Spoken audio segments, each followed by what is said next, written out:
是我无法度将感情收煞。看着你爱别人，就亲像你爱我，安怎拢袂心痛？爱着你心惊惊，想着你心痛痛，我已经无资格对你讲条件。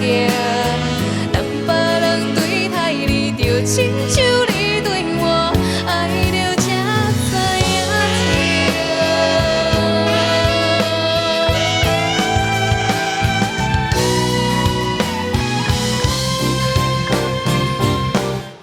爱着你心惊惊，想着你心痛痛，但是我无法度将感情收煞。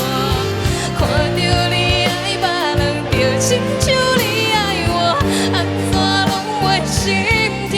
爱着你心惊惊，想着你心痛痛，我已经无资格对你讲条件。当别人对待你，就亲像你对我，爱着才知影痛。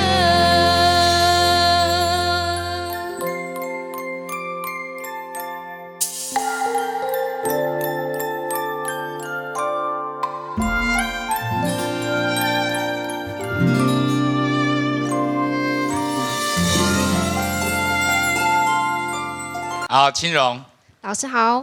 因为你的工作是导览员嘛，对，其实我也有去参观过观光工厂啊。那我最怕一种导览员，就是字正腔圆，从头到尾像在背书一样很流畅，我很怕。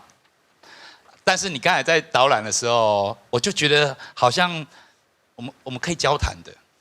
你用你这样的一个个性哦，其实在唱流行歌哦，其实是很棒的。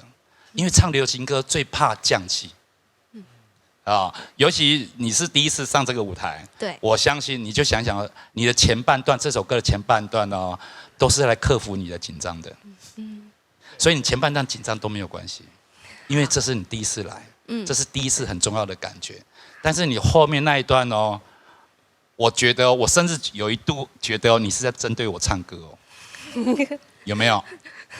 没有，自作多情。没有，就我告诉你为什么？因为你后来那两段副歌，这样唱上，我真的有被你打动。金荣，老师好。金荣唱歌很直接，而且我觉得很单纯。你就是一个单纯很爱唱歌的孩子。对，我觉得我听了会被你打动。尤其到后面你越来越进到这个歌里面的时候，我蛮认同阿德老师讲的，就是前面一般都在克服你的紧张，后面开始慢慢进入状况啊，要唱完了这样。但是我觉得有感受到你对于这个歌你的诠释，你想要怎么去诠释它。那只是说因为第一次来，这难免会比较紧张，但我觉得你的歌声、你的声音非常的好，对，而且你唱歌的方式，如果再多一点点技巧的训练，我相信指日可待。好，谢谢老师。